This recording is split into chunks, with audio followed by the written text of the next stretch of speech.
함께 봉독합니다. 안식 후 첫날 새벽에 이 여자들이 그 준비한 향품을 가지고 무덤에 가서 돌이 무덤에서 굴려 옮겨진 것을 보고 들어가니 주 예수의 시체가 보이지 아니하더라. 이로 인하여 근심할 때에 문득 찬란한 옷을 입은 두 사람이 곁에 섰는지라. 여자들이 두려워 얼굴을 땅에 대니 두 사람이 이르되 어찌하여 살아있는 자를 죽은 자 가운데서 찾느냐. 여기 계시지 않고 살아나셨느니라. 갈릴리에 계실 때에 너희에게 어떻게 말씀하셨는지를 기억하라. 이러기를 인자가 죄인의 손에 넘겨져 십자가에 못 박히고 제3일에 다시 살아나야 하리라 하셨느니라 한데, 그들이 예수의 말씀을 기억하고 무덤에서 돌아가 이 모든 것을 11사도와 다른 모든 이에게 알리니, 이 여자들은 막달라 마리아와 요한나와 야고보의 모친 마리아라. 또 그들과 함께 한 다른 여자들도 이것을 사도들에게 알리니라. 사도들은 그들이 그 말이 허탄한 듯이 들려 믿지 아니하나, 베드로는 일어나 무덤에 달려가서 구부려 들여다보니 세마포만 보이는지라 그 된 일을 놀랍게 여기며 집으로 돌아가니라. 아멘. 할렐루야. 이 부활주일에 이렇게 건강하게 뵙게 돼서 너무나 감사합니다. 특별히 우리 연세 제일 많으신 송건사님을 건강하게 배우니까 너무 감사하네요. 전화만 있었으면 제가 한 번은 찾아갔을 것 같은데 전화 연락이 안 돼서 제가 조심스러워서 찾아가지를 못했습니다. 어쨌든 오늘 말씀 가운데 주님의 부활의 기쁨을 함께 누리는 복된 시간이 되기를 바랍니다. 우리가 집을 지을 때에 가장 중요한 것 중에 하나가 바로 기초공사입니다. 어제 교회에 미화를 하면서 주변에 돌아보니까 콘크리트를 아주 두껍게 기초공사를 한 것을 봤습니다. 아무리 집을 멋있게 짓고 아름답게 튼튼하게 지어도 그 기초가 되는 집안이 튼튼하지 못하면 그 집은 서서히 기울어지고 또 홍수가 오거나 지진이 오게 되면 그 집은 결국은 무너지게 되고 마는 것입니다. 그런데 세상에 그러한 건물들도 그러할진데 교회도 마찬가지입니다. 교회를 지을 때도 그 기초가 튼튼해야 됩니다. 그렇다면 교회를 지을 때는 어떤 기초 위에서 세워야지 교회가 든든하고 무너지지 않을까요? 예수님은 마태복음 16장 18절에서 말씀하셨습니다. 내가 이 반석 위에 내 교회를 세우리니 엄부의 권세가 이기지 못하리라고 그렇게 말씀을 하셨습니다. 지난주 예배에서 반석의 의미에 대해서는 제가 말씀을 드렸는데 예배 참석하지 못한 분들을 위해서 말씀드리면 이 반석은 바로 베드로의 신앙의 고백을 기반으로 한다라고 말씀을 드렸습니다.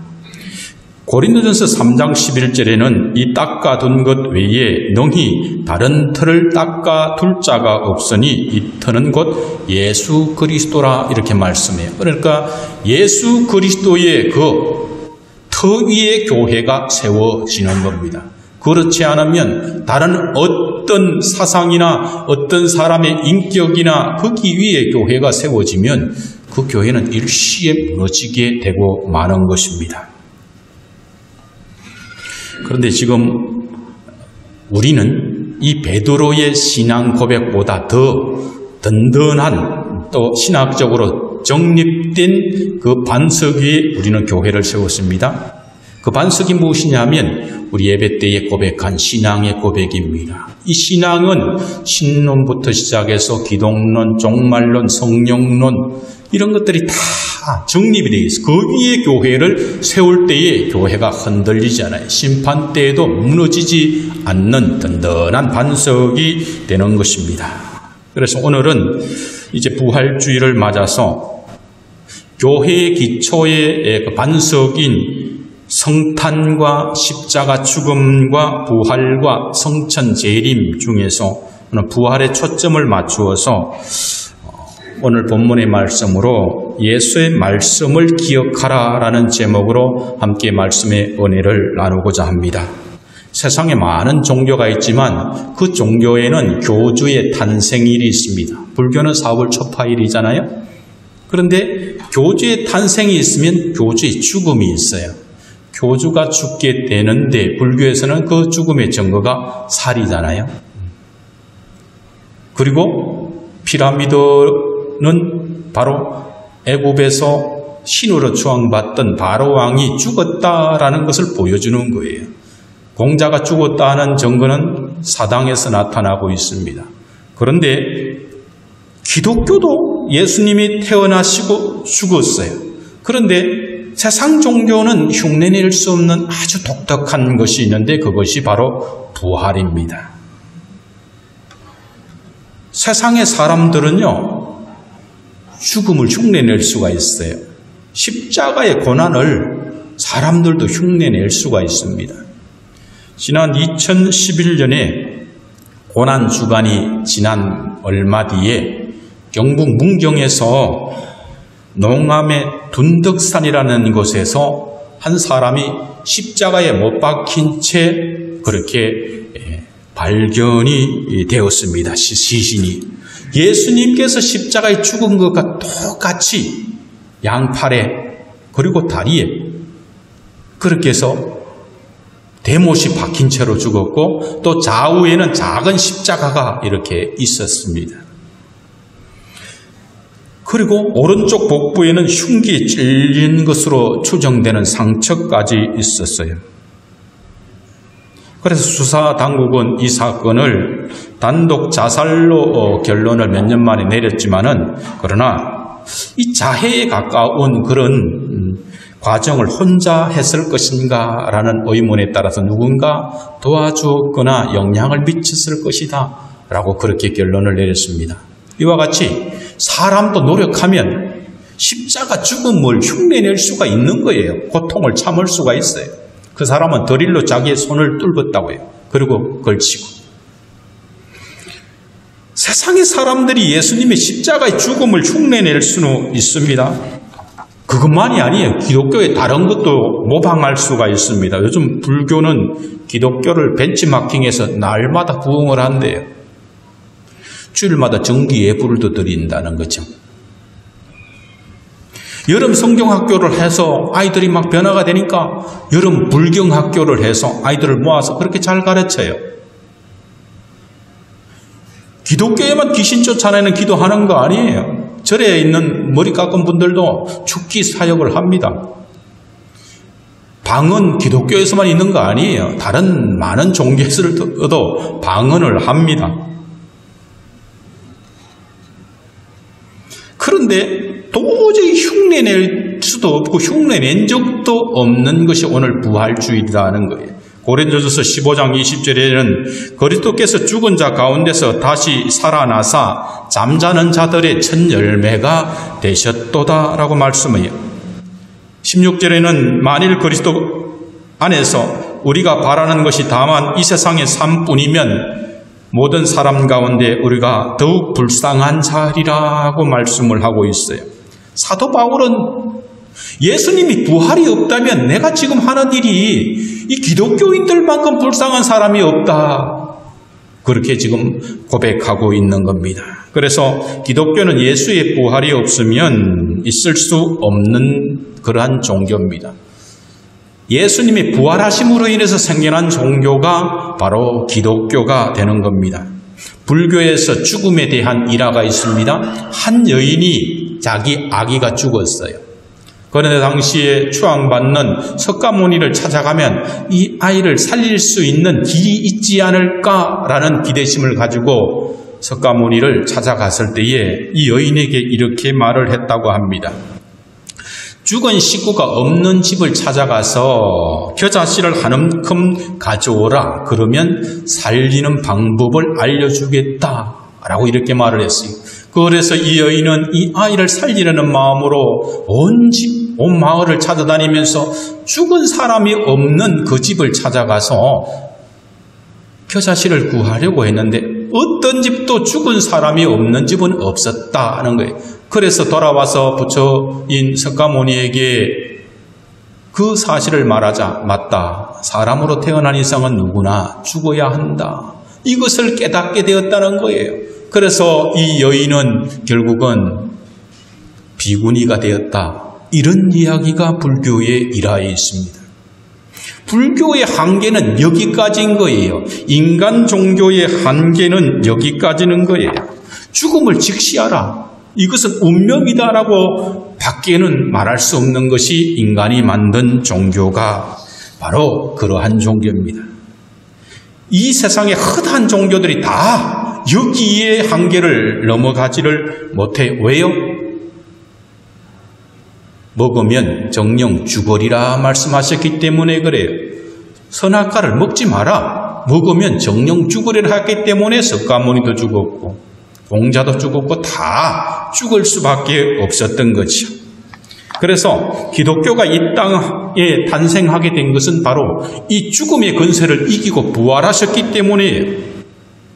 예수님의 부활이 없었다면 제자들은 어떻게 살았을까요? 고향에 돌아가서 숨어서 살았을 거예요. 혹시나 잡아러 오면 어떡할까 두려움에 떨다가 늙어져 죽었을 거라는 거죠. 여인들도 마찬가지예요. 여인들은 그래도 의리가 있어요, 남자들보다. 예수님께서 십자가에 죽으셨는데 죽을 각오하고 십자가 죽는 과정을 가까운데 지켜봤어요. 그리고 3일 후에 장례식 절차를 마무리하기 위해서 향품을 가지고 예수님의 무덤을 찾아갔어요. 그럼에도 불구하고 예수님이 그 장례 절차를 마쳤으면 그렇게 해서 슬픔에 젖어 있다가 죽는 거예요, 여인들. 그런데 예수님께서는 무덤에 갇혀 있지 않고 부활하셨던 겁니다. 그래서 기독교가 시작이 된 겁니다. 오늘 본문을 보면은 여인들과 제자들은 그리 용감하거나 또 믿음이 아주 뛰어난 사람들이 아니었어요. 물론 제자들보다는 여자들이 훨씬 용감했던 것 같아요.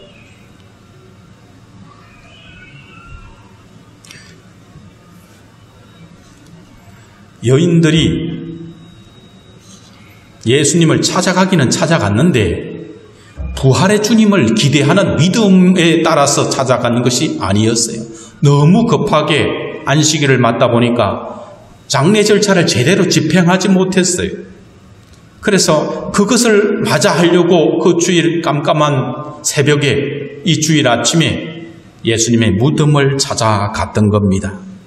그런데 제자들의 모습도 마찬가지예요. 불신과 두려움의 아주 전형적인 모습을 보여주고 있는 것이 제자들의 모습입니다. 그런데 이 두려움에 떨었던 이 제자들이 변화된 것은 바로 부활하신 예수님을 만났기 때문입니다. 이 시대를 우리 살아가다 보면 두려워할 일이 너무나 많습니다. 코로나가 얼마나 두려워요. 전 세계가 다 두려워 떱니다. 우리나라는 떠는 편 아니에요. 한 날에 몇만 명씩 죽어나갈 때는 그 공포가 얼마나 두렵겠어요. 우리가 부활하는 것을 믿지만은 그래도 두려운 것은 두려운 거죠. 그러나 우리가 코로나를 조심해야 하지만은 우리가 부활신앙 안에서 든든히 서 있으면 이 정도로 두려움에 빠지지 말아야 돼요.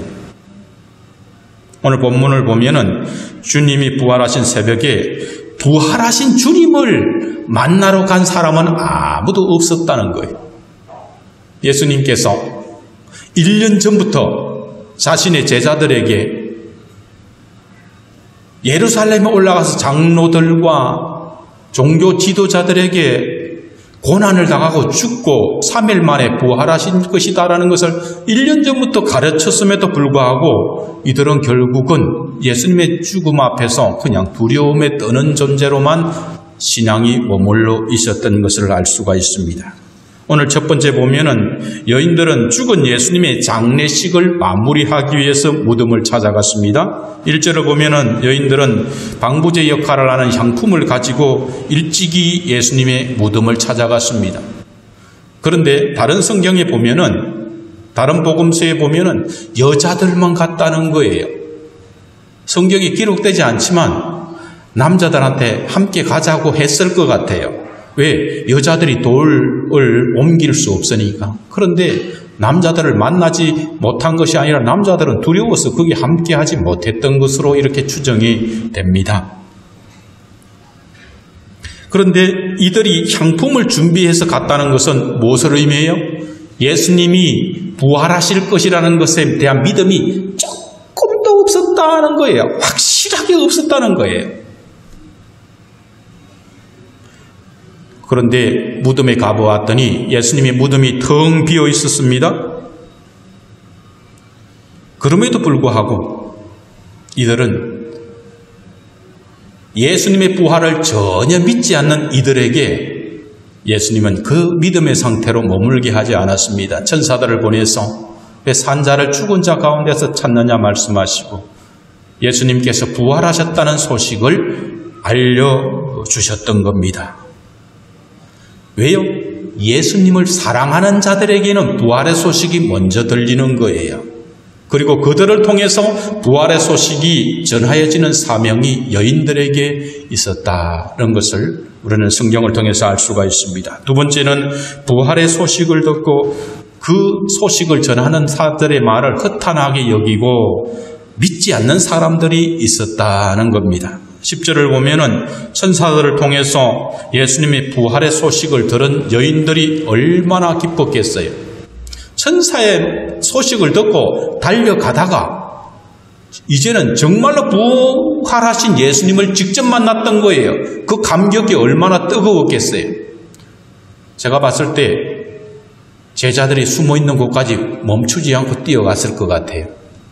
숨도 헐떡으면서 말했으니까 이 새벽에 해도 별로 안 떴을 때에 여인들이 문을 두드리면서 문을 열자마자 예수님이 부활했다 그러니까 여자들이 담력이 약해서 뭔가 정신이 이상했다고 생각했을 수도 있어요.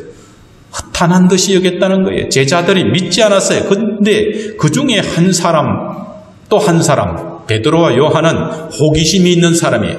즉시로 달려가서 빈 무덤을 확인했어요. 그럼에도 불구하고 놀랍게 여기고 그냥 집으로 돌아갔다라고 성경에는 기록하고 있습니다.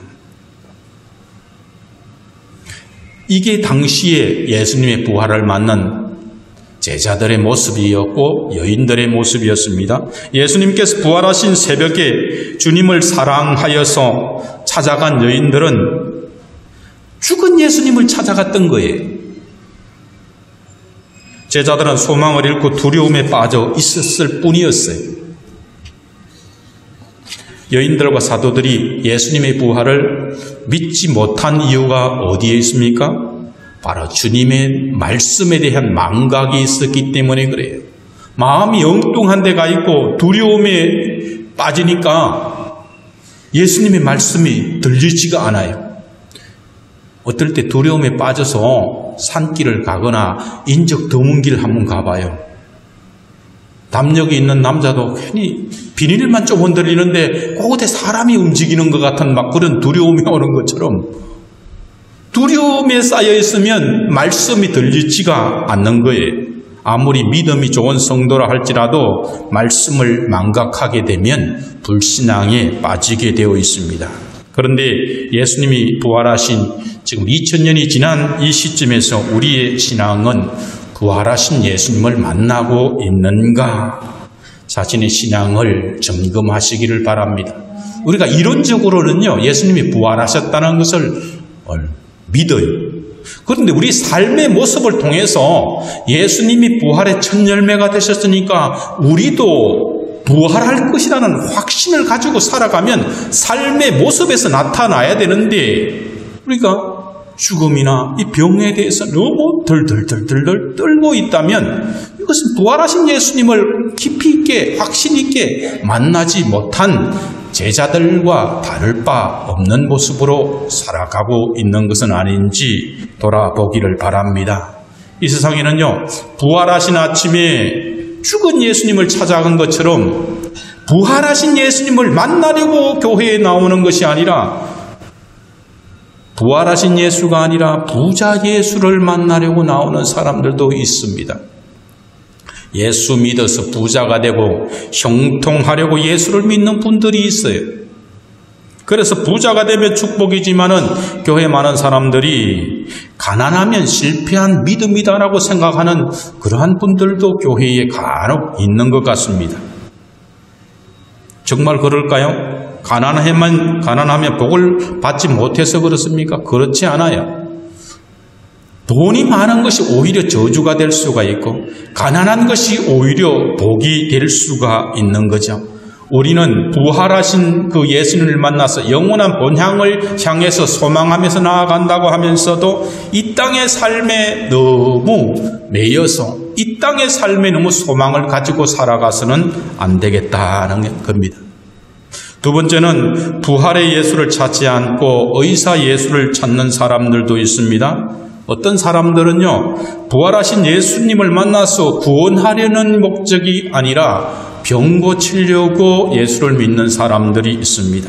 그런 목적으로 시작한 사람은 대부분이 그 병이 고쳐지면 곧 교회를 떠나는 그러한 모습들을 보게 되는 겁니다. 그래서 병 잘 고치고 손 얹어서 안수하는데 낫는다 그러면 그 교회는 얼마나 사람들이, 그런 기도원의 사람들이 많이 찾아갑니다.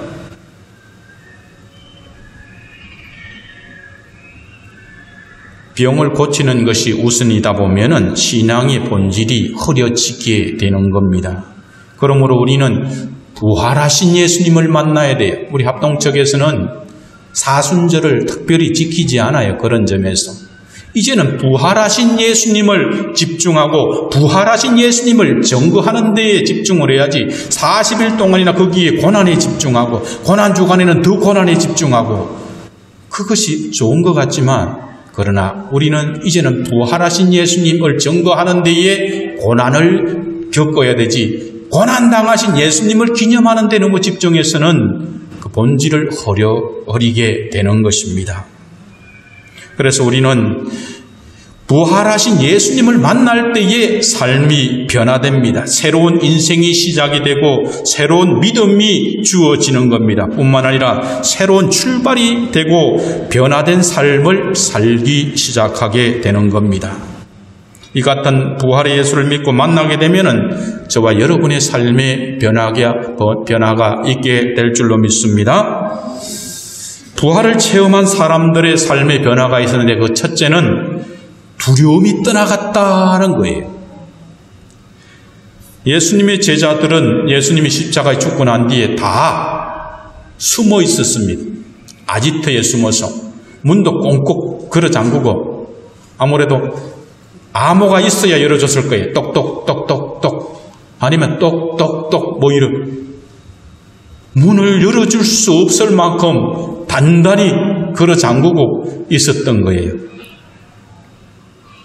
그런데 이들이 변화된 것은 부활하신 예수님을 만나고 난 뒤에 예수님이 약속한 성령을 오순절에 받았을 때에 그들은 두려움이 떠나갔던 겁니다. 이제 제자들은 수천 명이 모인 사람들 앞에서도 담대하게 예수의 부활의 소식을 전하고 종교 지도자들 앞에서도 내가 하나님의 말씀을 들으랴 너희들의 말을 들으랴라고 담대히 어떤 고난도 감수하고 복음을 전했던 것을 우리는 성경을 통해서 알 수가 있습니다. 그래서 예수님이 부활이 없었다면 성탄절은 의미가 없는 거예요. 십자가의 고난도 아무 의미가 없어요. 결정적으로 우리의 죽음의 근세를, 우리의 죽음에 대한 문제를 해결해 주지 못하는 예수님은, 그런 구세주는 이 세상에는 성인으로서 존경은 받을 수 있을지 몰라도 우리가 그를 믿고 죽음의 문제를 해결할 수는 없기 때문에 그렇습니다. 그런데 이들이 부활하신 예수님을 만나고 난 뒤에 죽음도 불사하고 담대히 복음을 전한 그 힘은 어디에서 나왔을까요? 바로 예수님을 만났다는 거예요. 예수님이 첫 열매가 되셔서 죽음을 뚫고 부활하신 것을 보니까 나도 부활할 수 있겠다라는 믿음이 생겨났기 때문에 이제는 죽음을 두려워하지 않게 되었던 겁니다. 그래서 예수님의 12명의 제자들, 새로 세워진 한 명의 제자들을 포함해서 많은 제자들이 부활을 증거하다가 다 순교의 제물이 되었던 거예요. 그들의 피의 복음을 통해서 그 복음이 수천 년 동안 이어져 끊어지지 않고 우리에게까지 전하여졌던 거예요. 우리 조선에 처음 들어왔던 그 선교사님은 복음을 전하다가 죽임을 당했어요. 그것 때문에 우리가 지금 이 자리에 있게 된 겁니다. 공생에 3년 동안 예수님의 가르침을 받았어요. 표적, 사람을 살리는 그러한 표적도 봤어요. 그럼에도 불구하고 그들은 예수님의 고난과 부활에 대한 말씀을 기억하지 못했습니다. 그래서 그들은 두려움에 사로잡혔던 거죠. 우리는 이제 신약시대를 살아가는 성도입니다. 신약시대의 성도들은 무엇을 의미해요? 역사를 통해서 예수님께서 탄생하신 것을 우리는 믿어요. 그리고 고난당하셨고 부활하셨다는 것을 믿는 사람인 겁니다. 그런데 이제 신약의 사람들은 부활하신 예수님을 믿는 것에 머물러 있는 사람이 아니다는 것을 여러분들이 알아야 돼요. 우리는 재림하시는 예수님을 기다리는 사람들이에요. 사도행전 1장 11절에 갈릴리 사람들아 어찌하여 서서 하늘을 쳐다보느냐, 너희 가운데서 하늘로 올리우신 이 예수는 하늘로 가심을 본 그대로 오시리라, 이렇게 말씀하고 있습니다. 우리는 이제 말씀을 붙잡고 살아야 되는 거예요. 예수님의 그 말씀, 고난을 받고 부활하리다, 이 말씀을 붙잡지 못했기 때문에 제자들은 두려움에 떨고 예수님의 십자가의 죽음 이후에는 두려워서 숨어 있었던 거예요. 우리도 마찬가지예요.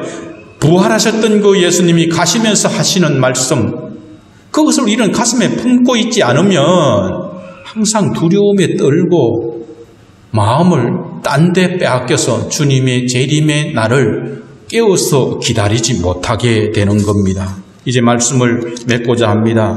성탄절과 십자가 고난의 죽음과 부활은, 그리고 재림은 기독교에 있어서 교회의 반석인 거예요. 기초 위에 있는 거예요. 이것 중에서 하나라도 빠지면 이 교회는 무너지게 되어 있어요. 그러한 신앙은 무너지게 되어 있어요. 그런데 이 반석과 이 기초가 우리의 머릿속에서 과연 정말로 든든하게 반석으로 잡혀 있느냐는 거예요.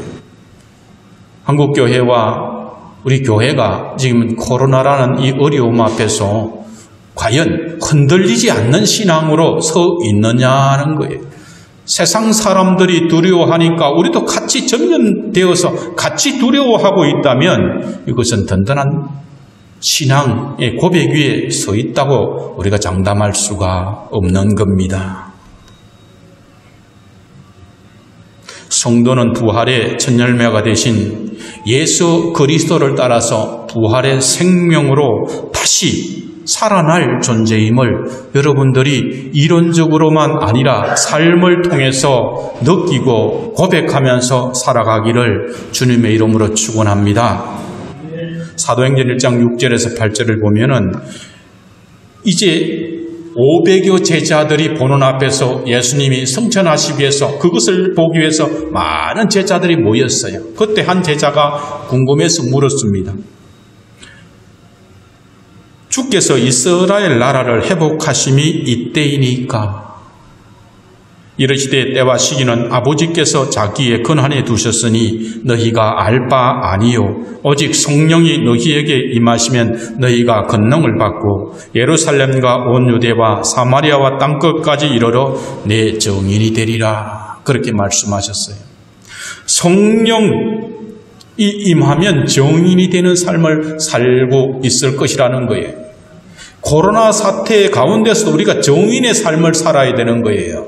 우리가 그러한 삶을 살지 못했다는 것은 우리가 성령의 다스리심을 받고 있지 못하다는 것을 의미해요. 성령의 다스리심을 받지 못한다는 것은 구원의 반석이 든든하지 못하다는 것을 의미하는 겁니다. 그러면 이스라엘 나라를 회복할 때에, 믿는 사람들의 하나님 나라를 회복할 때, 예수님이 왔을 때에 우리는 잠자는 자, 기름을 준비하지 못하는 자처럼 있다가 예수님의 신부로서, 거룩한 신부로서 혼인잔치에 참여하지 못할 수도 있다는 것을 여러분들이 기억하셔야 됩니다. 그것이 문제인 거예요. 말씀을 기억하시기를 바랍니다. 때가 매우 악합니다. 세상 사람들이 두려워해서 더불어서 같이 두려워하다가 휩쓸려 가면 안 되는 거예요. 자신의 본분이 무언가, 내 신분이 무언가를 생각하는 거예요. 어차피 한 번은 죽게 돼 있어요. 어떻게 죽느냐는 그렇게 중요하지 않습니다. 이것을 잘 붙들고 있어야지 신앙의 근본이 흔들리지가 않는 거예요. 말씀을 잘 기억하고, 분명히 예수님께서는 오셨고 죽으셨고 부활하셨는데 이제 마지막 하나 남은 거, 딱 재림하실 것이다. 그 약속만 남아있는 거예요. 이때에 세상과 다름없이 우리가 두려움에 떨려서 휩쓸려 내려가다 보면 남는 게 아무것도 없어요. 여러분의 신앙의 뿌리가 깊이 박혀야 돼요. 콘크리트만 있는 게 아니에요. 골조가 철근이 안에 연결돼서 세면이 든든하게 있듯이, 깊이 있듯이 여러분의 신앙이 말씀에 깊이 뿌리 내려서 흔들리지 않아야지. 비가 오고, 지금 우리 교회가 있는 이 자리는 계곡이었어요. 보니까 거기에 깊이 파서 콘크리트를 기반으로 기초를 해서 교회가 세워졌기 때문에 휩쓸려 내려가지 않는 것처럼, 환경이나 지진이나 어떤 홍수가 올지라도 여러분들이 거기에 두려움의 파도에 휩쓸려 내려가지 않기 위해서는 오직 다시 오시는 그 예수님만 바라봐야지 흔들리지 않을 줄로 믿습니다. 이제 이 코로나 사태 이후에 한국교회의 영적인 지도는 많이 바뀔 겁니다. 이 후유증은 엄청날 거예요. 교회 예배가 사람들에게 중단되면서 많은 사람들이 쉽게 교회 예배를 함부로 대하는 그러한 분위기가 되었어요. 이때에 내 신앙을 유지한다는 것은 그렇게 쉽지가 않아요. 여러분이 비행기를 뜰 때에 다시 이륙하기 위해서는 엄청나게 힘이 들듯이 기도를 회복하는 것, 예배를 회복하는 것, 이것은 절대로 쉽지가 않습니다. 이것을 회복하기 위해서 여러분들이 있는 자리에서 그동안도 교회를 위해서 많이 기도해 오신 줄로 믿습니다. 연약한 분들을 위해서 기도해 주시고, 또 교회에 나올 수 없는 형편에 있는 분들을 위해서 많이 기도해 주심으로 교회가 서서히, 보잉 747은요 가는 활주로가 길어요. 헬기 같으면 봉 뜰 수 있지만 정말로 500명, 600명씩 타는 그런 수백 톤 되는 비행기는 정말로 길이가 2km, 3km 돼야지 뜰 수 있듯이, 이 영적인 비행기가 다시 떠서 좌우로 마음껏 갈 수 있게 해서는 정말로 많은 사람들이 기도의 불을, 기름을 떼야지 가능한 거예요. 그 역할을 여러분들이 해야 되는 거예요. 목사도 예배가 많이 없게 되면 영적으로 다운돼요. 사실은. 그러니까 함께 이것을 여러분들이 하고 예배를 사모하는 여러분들의 눈빛을 통해서 목회자가 다시 사명을 수스리고 이 교회를 세워가는 것은 결코 쉬운 일이 아니고, 한국교회의 지도자들을 위해서도 여러분들이 기도해야지 이 어려움을 잘 회복해 나갈 줄로 믿습니다. 부활의 아침에 정말로 주님을 깊이 만나면서 그렇게 두려움은 이제 전파되지만, 그러나 평강도 전파된다는 사실을 알고, 사랑하는 성도들 서로 마스크는 쓰고 그래도 인사하시고, 또 떨어져 있지만 서로 교제하면서 한 주간도 기쁨 안에서 평강을 누리며 다시 언제 오실지 모를 그 주님을 늘 깨워서 기도하면서 맞을 그런 성도 되기를 주님의 이름으로 축원합니다. 기도하겠습니다. 하나님 감사합니다. 이 부활의 아침에 세상의 많은 사람들은 죽음의 권세 아래 묶여 있지만, 우리는 그리스도 안에서 죽음의 권세를 이기고 부활의 생명으로 힘입어 이 예배 자리에 나오게 하시니 감사합니다.